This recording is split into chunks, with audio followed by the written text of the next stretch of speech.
دوستو آج کی یہ ویڈیو ایک مغرور شہزادی کی ہے جسے اپنے حسن پر بہت ناز تھا، لیکن قسمت کی ستم زری تھی کہ اس کی شادی ایک فقیر سے ہو گئی۔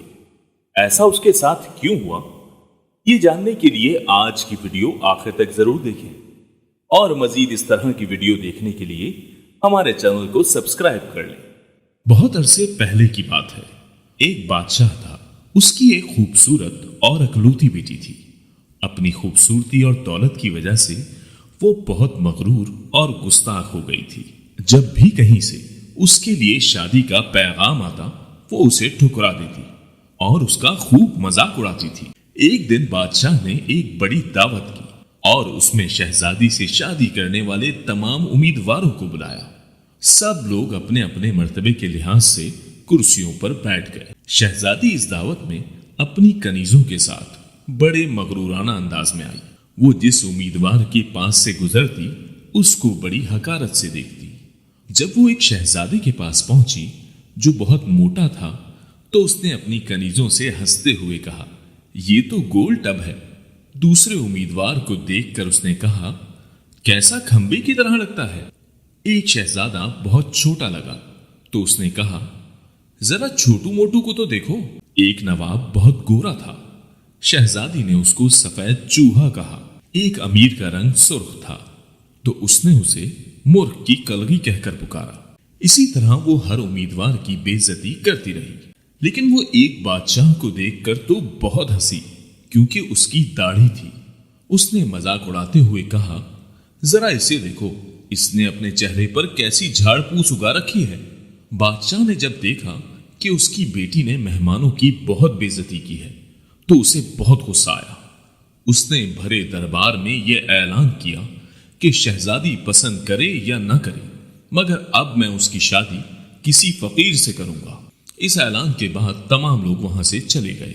کچھ ہی دیر بعد ایک آوارہ گرد گویّا آیا جو گلی کوچوں میں گھوم کر گانا گایا کرتا تھا۔ اس نے شاہی محل کے نیچے کھڑکی کے قریب کھڑے ہو کر گانا گانا شروع کر دیا۔ بادشاہ نے اس کی آواز سنی تو ایک خادم کو حکم دیا کہ اس فقیر کو اندر بلا لاؤ۔ خادم پھٹے پرانے کپڑوں والے فقیر کو لے آیا۔ اس فقیر گویے نے بادشاہ اور شہزادی کے سامنے بہت اچھا گانا گایا اور بادشاہ سے انعام مانگا۔ بادشاہ نے کہا، تم نے بہت اچھا گانا سنایا ہے، میں تمہیں بہت اچھا انعام دوں گا۔ میں اپنی بیٹی کی شادی تم سے کروں گا۔ جب شہزادی نے یہ سنا تو وہ بدحواس ہو گئی، وہ بہت روئی پیٹی، مگر بادشاہ نے اس کی ایک نہ سنی۔ بادشاہ نے اسے ڈانٹتے ہوئے کہا، میں نے مہمانوں کے سامنے قسم کھائی تھی کہ تمہاری شادی کسی فقیر سے کروں گا، اب میں وہ قسم پوری کر رہا ہوں۔ یہ کہہ کر بادشاہ نے قاضی کو بلایا اور مغرور شہزادی کی شادی آوارہ گرد گویے کے ساتھ کرا دی، اور پھر حکم دیا کہ تم اپنے شوہر کے ساتھ جانے کی تیاری کرو۔ شہزادی روتی پیٹتی فقیر کے ساتھ چل دی۔ راستے میں وہ ایک شکارگاہ سے گزرے۔ اتنی بڑی شکارگاہ کو دیکھ کر وہ حیران رہ گئی۔ اس نے فقیر سے پوچھا، یہ شکارگاہ کس کی ہے؟ میں نے سنا ہے کہ تم نے ایک داڑھی والے بادشاہ کا مذاق اڑایا تھا۔ یہ شکارگاہ اسی کی ہے، اگر تم اس سے شادی کر لیتی تو یہ تمہاری ملکیت ہو جاتی۔ فقیر نے جواب دیا، یہ میں نے کیا کیا؟ اس نے ٹھنڈی سانس لے کر کہا۔ اس کے بعد وہ بہت خوبصورت باغوں میں پہنچے۔ ان کو دیکھ کر شہزادی نے پھر پوچھا، یہ کس کے ہیں؟ یہ باغ بھی اسی داڑھی والے کے ہیں، فقیر نے آہستہ سے کہا۔ شہزادی نے افسوس بھرے لہجے میں کہا، میں بھی کتنی بد نصیب ہوں۔ پھر وہ ایک بڑے عظیم و شان شہر میں داخل ہوئے۔ اتنا بڑا اور خوبصورت شہر دیکھ کر شہزادی حیران رہ گئی۔ اس نے پوچھا، اس شہر کا مالک کون ہے؟ فقیر نے اسے بتایا، یہ شہر داڑھی والے بادشاہ کے ملک کا پایہ تخت ہے، اگر تم اس سے شادی کر لیتی تو یہ سب کچھ تمہارا ہوتا۔ اوہ، میں نے بڑی غلطی کی، کاش میں اس سے شادی کر لیتی، شہزادی نے پچھتاتے ہوئے کہا۔ فقیر شوہر نے ناراض ہوتے ہوئے کہا، مجھے اس سے کوئی مطلب نہیں، مگر تم میرے ہوتے ہوئے دوسرے مرد کی باتیں کیوں کر رہی ہو؟ کیا مجھ میں کوئی کمی ہے؟ اس طرح کی باتیں کرتے ہوئے وہ ایک چھوٹی سی جھونپڑی کے قریب پہنچے۔ کیسی بدنما اور چھوٹی سی جھونپڑی ہے، یہ کس کی ہے؟ شہزادی نے پوچھا۔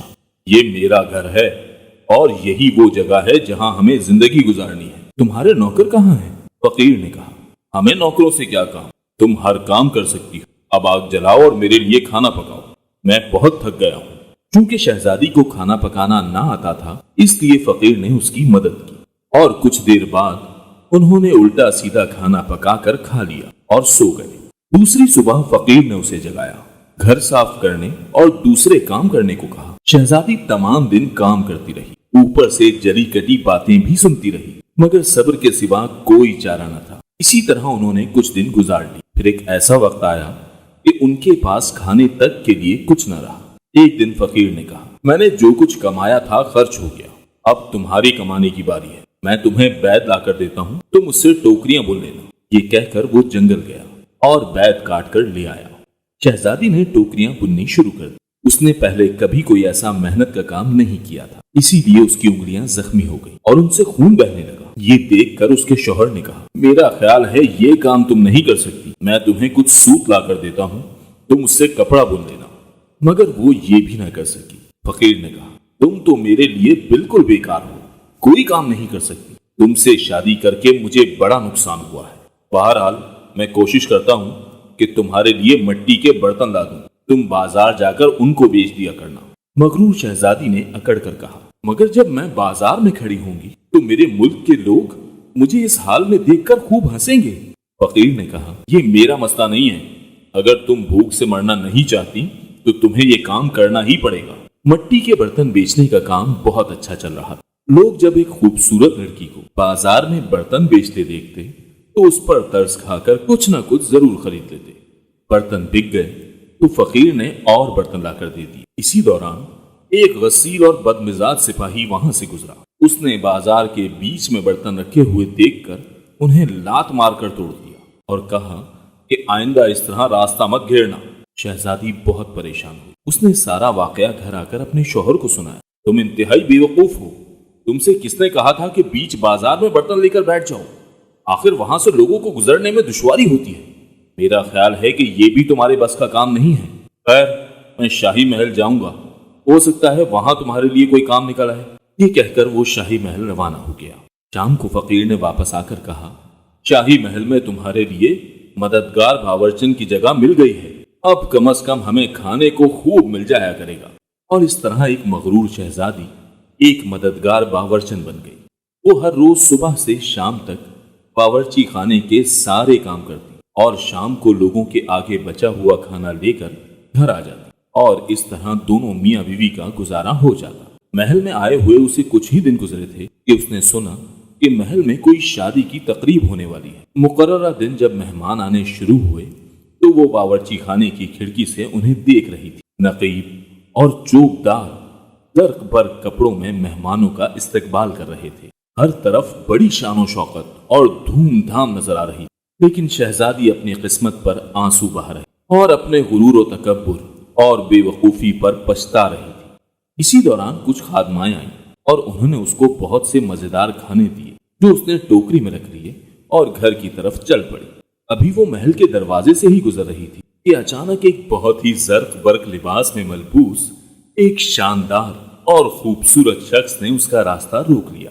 शहजादी ने निगाह उठाकर देखा, ये तो वही दाढ़ी वाला बादशाह था जिसका उसने खूब मजाक उड़ाया था। वो खौफ और शर्म से कांपने लगी।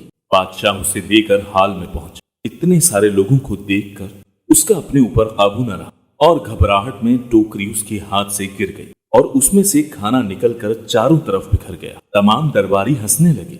शहजादी का ये हाल कि किसी तरह जमीन फट जाती तो वो इसमें समा जाती। उसने झटके से अपना हाथ छुड़ा लिया और भागना चाहती थी कि बादशाह ने लपक कर उसे दोबारा पकड़ ली और बड़ी नरमी से बोला, डरो मत, क्या तुम मुझे नहीं पहचानते? मैं वही आवारा गर्द गवैया हूँ जो तुम्हारे साथ झोंपड़ी में रहता है। मैं वही सिपाही हूँ जिसने तुम्हारे बर्तन तोड़े थे। ये सब कुछ मैंने इसलिए किया था कि मैं तुम्हें पसंद करता था और तुमसे शादी करना चाहता था। अब तुम्हारे गुरूर का इलाज हो चुका है और तुम्हें अच्छा सबक मिल गया है। पिछली बातों को भूल जाओ। देखो, आज हमारी शादी की तकरीब हो रही। उसी वक्त कनीज़ें आईं और उसे अपने साथ ले गईं। शहजादी को नहलाकर दुल्हन का लिबास पहनाया। जब वो दोबारा हाल में आई तो देखा कि उसके वालिदैन और उसके तमाम दरबारी भी वहां मौजूद हैं। तब लोगों ने उसे मुबारकबाद दी। अब शहजादी बिल्कुल बदल चुकी थी। उसका गुरूर, अकड़ اور دوسروں سے نفرت ختم ہو چکی تھی۔ اس نے زندہ رہنے کا ڈھنگ سیکھ لیا تھا۔